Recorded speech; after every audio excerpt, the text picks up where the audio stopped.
You're listening to Startup Universe Talks, a podcast where we meet with startup founders, angel investors, and major stakeholders of the startup ecosystem. They let us in on the do's and don'ts of running a startup, their career story, and the process of succeeding as well as failing. In other words, everything of interest to startup nerds. Startup Universe is a massive network of opportunities for EU tech startup founders, connecting them with the best minds of the EU tech community, with unicorn founders, known investors, and experts. We have brought together European countries to join forces and launch startup programs suitable for their nation's tech founders. ESU aims to give access to opportunity for funding and expansion across EU countries.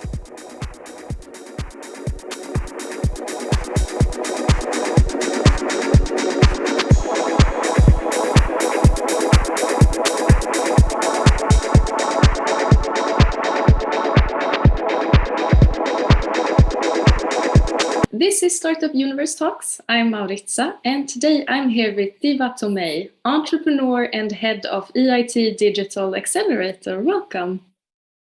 Thank you, Maritza. Lovely to be here. It's lovely to have you. Maybe we could begin with, can you tell me about your experience as a startup founder? Sure. Well, I maybe should tell you a little bit about my background. So my initial sort of professional career was in academia. So that's why I went all the way and did a PhD in bioinformatics at the University of Cambridge. And then very suddenly I discovered that entrepreneurship was going to be a bit more of the better path for me. I discovered that when I went to Singularity University, which is a graduate studies program that takes place at NASA, where they teach you about how exponentially growing technologies can have an impact on the society and the people that inhabit the planet, right? So that was a bit of a wake-up call. And that's when I decided, even though I was about to finish my PhD and had some offers to continue as a postdoc, to stop and founded Solenica, my startup, in 2015. So that was already a big leap of faith, because I had really no idea about business. I mean, my whole career up until then was reverted around, academics and science and scientific publications. So I really bootstrapped it for a very long time until I solidified much later on with a more structured courses, but about business. But so, the experience, all in all, I would say, was very much about putting yourself to the test and going for it if you know that's your calling, right? Having said that, it was terribly hard. It was really, really hard. So, for new founders, expect that. Just sort of roll up your sleeves and be prepared for the battle, because it's going to be also a long one. Building something concrete that the market wants, that is innovative, that is creative. It's really hard nowadays. And if you do have that passion and creativity and stamina, by all means go for it, because it's very rewarding. It's really a life choice, I would say, and it ultimately is very rewarding. But to get there, you really face a lot of challenges and difficulties. Do you have an example of one experience that was extra challenging?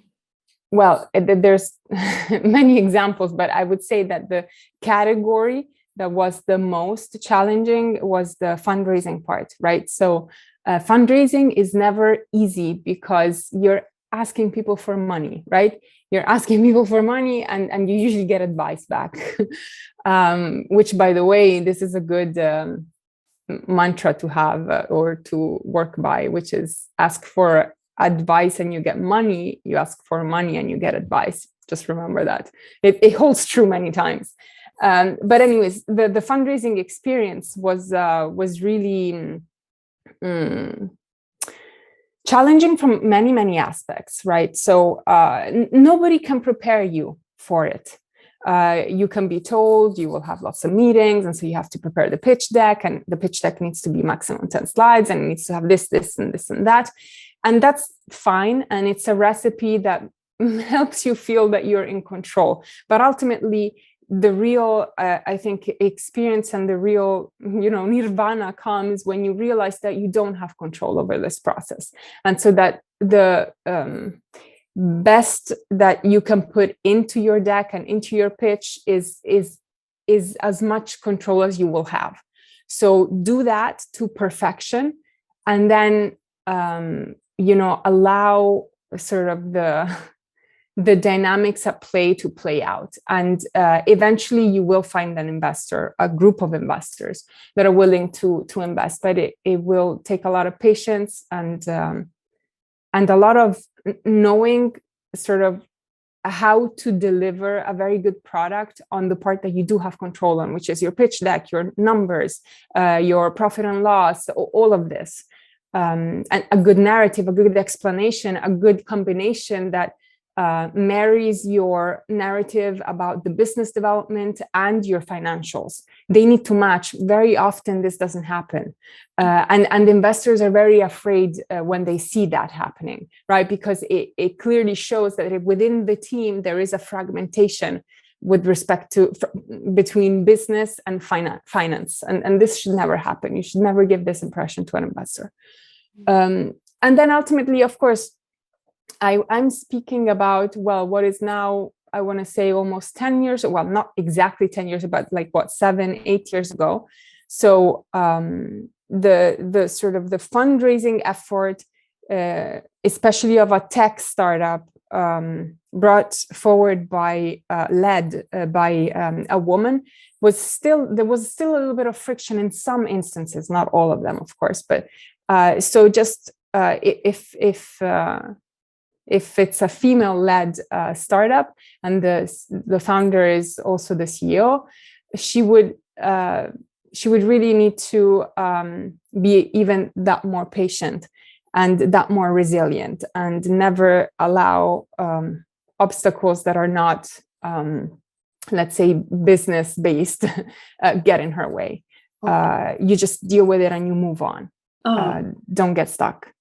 Can you share a bit more about those kind of frictions? Do you have an example of your own life where that happened to you?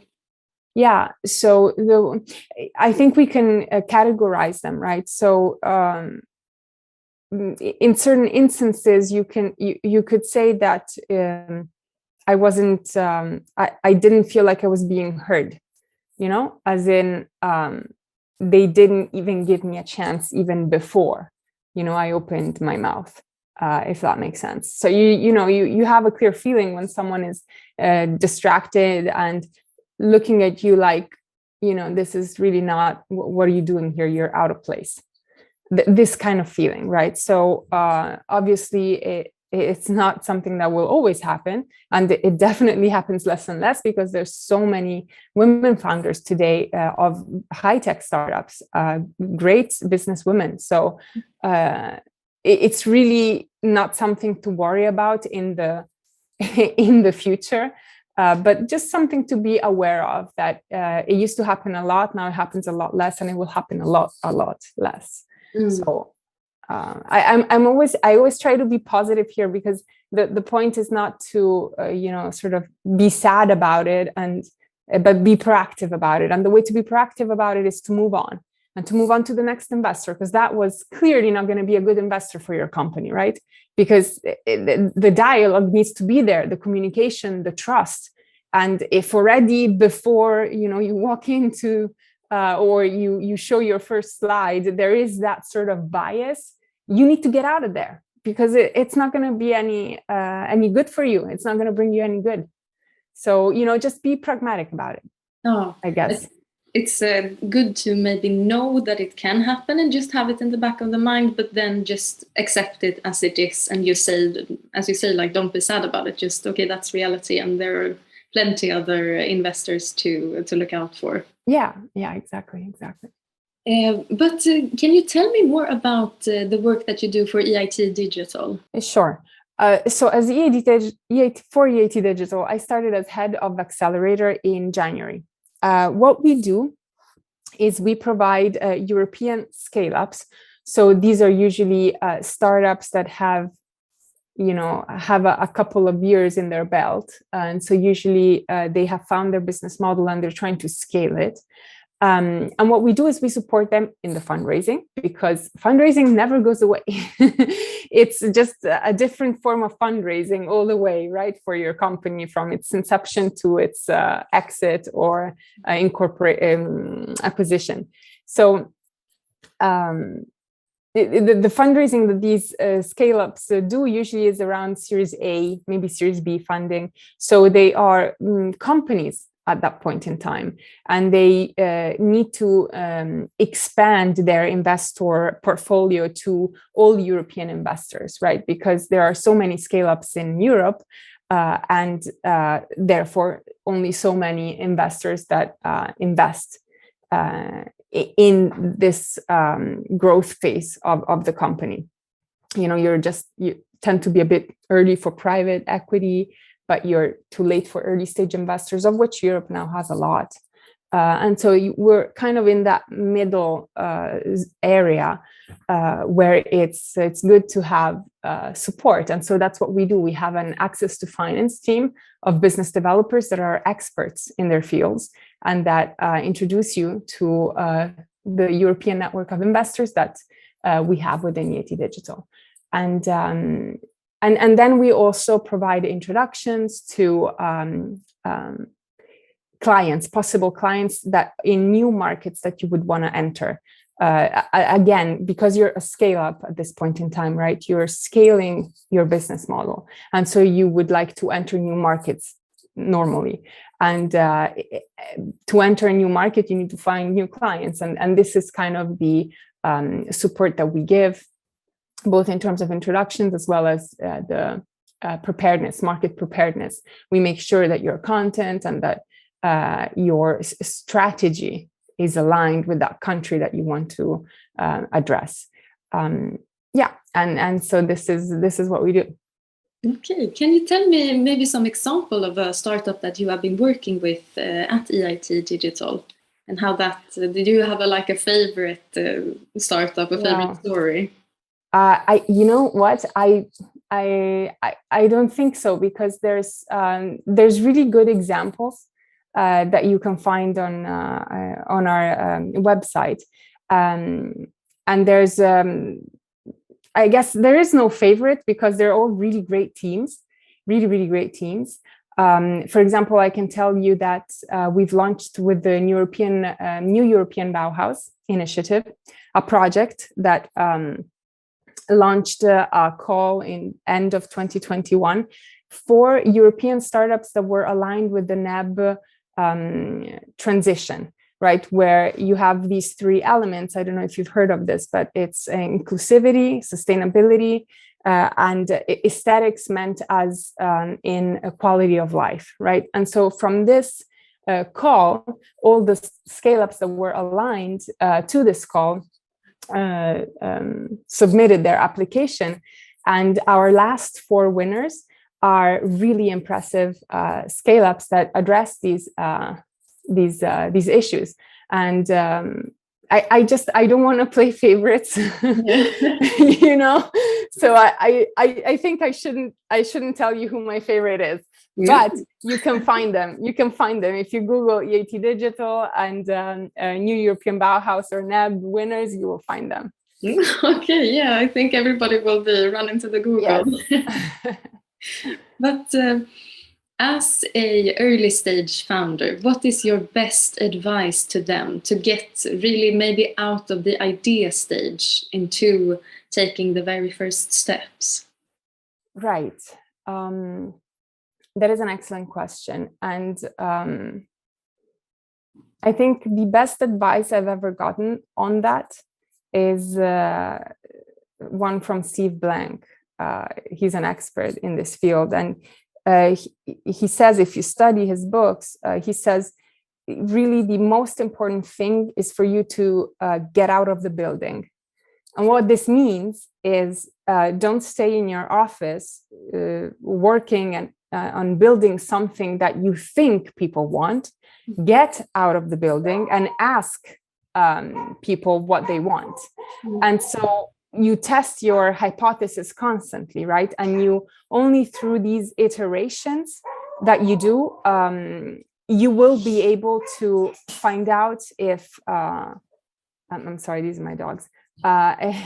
You will be able to find out if your hypothesis holds true or not, and therefore if you need to change it, which is the most important aspect of being a startup, because a startup is defined as a company that has not yet found its business model. So its existence as a startup depends on the fact that you are trying to find it. And what this means is that you have to iterate and iterate and iterate and have different work on different I call them hypotheses because this is comes from my scientific background, because this is the scientific method. It works exactly in the same way, right? So what you want to avoid at all costs is to work on something day and night for months and then release it and nobody cares because you've made something that nobody wants. And so this is the most important advice that anyone can give. And when investors ask you for this, they call it traction. What is your traction, right? So do you have a number of subscribers? Okay, a number of paying subscribers, better. How many countries? How many? What are your customer segments? What is your traction? So how can you show me that what you think will become a huge company, but today is at its early stage, so you can only project it. How can you convince me that this projection is going to actually happen, that this growth is going to actually happen? And so this is really the thing to pay most attention to. Oh. That and matching the financial model to your business, that is also very important. Okay. Is that those lessons or like advice, are there like a common mistake that you see? Yes. Yes, because I think it all goes back to understanding what the journey will look like, right? When you start as a founder, you have a lot of positive energies, like you will change the world and this is going to be great and you're going to do it because you believe in it, and that's fantastic and it needs to be there. But sometimes, this excitement, I mean, because you're doing this for so many years, with sometimes not getting any rest at all throughout these years, this excitement is bound to diminish, is bound to be replaced by,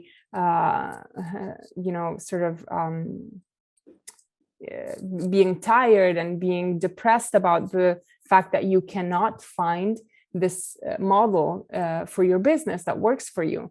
And so it is a common mistake, but it only in the sense that when you start off, you have a lot of energies, and that's normal. It's absolutely fantastic, but you need to know ahead of the journey that the journey will be very long and very hard, right? Very energy draining. And so you need to be prepared for that. And that is the way that you get up every time you fall or someone, gives you feedback that is very hard to take in. It's really important to know before you start that this is not going to be, it might become the ride of your life, but it's not going to be easy. And that's the main thing that I see. Lots of energy, lots of positive excitement, but then, at the end of the day, after 3 months of hardship, you give up. Yeah.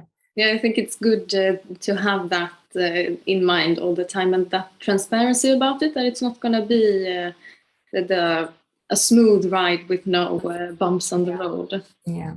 Do you see a problem in the startup field as for now that you hope in the future we will have solved? Well, let's see. I definitely think that we need to be very aware of the world as it stands today and the world that we will have in 20 years' time. They are going to be two very different worlds, and a lot of it will depend on the choices we make today. Obviously, I'm referring to climate change, but also social divide. I mean, there's so much change going on. I don't need to tell anyone this. Pandemic, war. There's so much change going on, right? So a company that is capable, that has the sensitivity and the sensibility to understand these challenges today, is the one that will be at the forefront of leading these next 20 years that are coming up. And I'm really positive when I think about it, right? When I'm trying to answer your question, I just can't imagine a world in which the generation that today is, getting out of high school and going to universities and becoming founders and starting their own companies. I don't believe that this generation is going to let things run as they have so far. I think there will be much more change coming our way, brought on by these people. And I'm just really positive. And if this is the question that you were asking me, I am absolutely thrilled actually to be a part of this, because I really want to see what happens. I like that we can have a positive look on it, because there are many things ahead, as you said. Yeah, we need to have a positive look on it. Yeah. Otherwise, it's just really depressing, right? Yes. But we also need to be an active part of the solution. Let's not stand on the side and watch, but be proactive about it. Exactly. And talk and discuss about it. Yeah. I think it's great to end on a positive note. But before we wrap up everything, is there anything that you would like to add? It's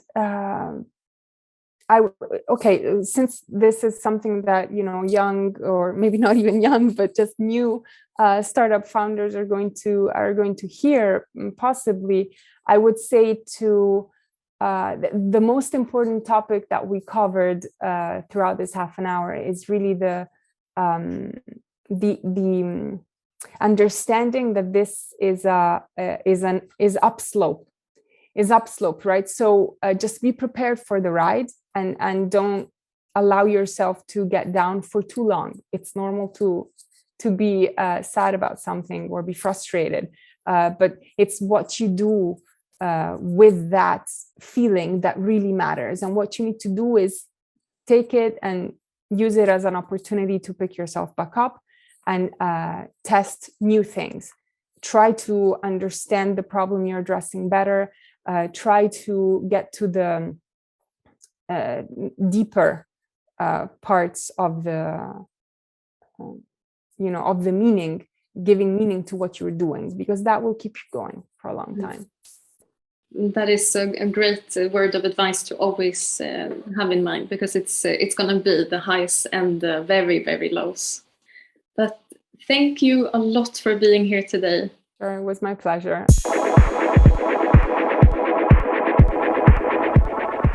You've been listening to Startup Universe Talks. If you want to know more about us, go to thestartupuniverse.org and follow us on social media. Thank you for listening.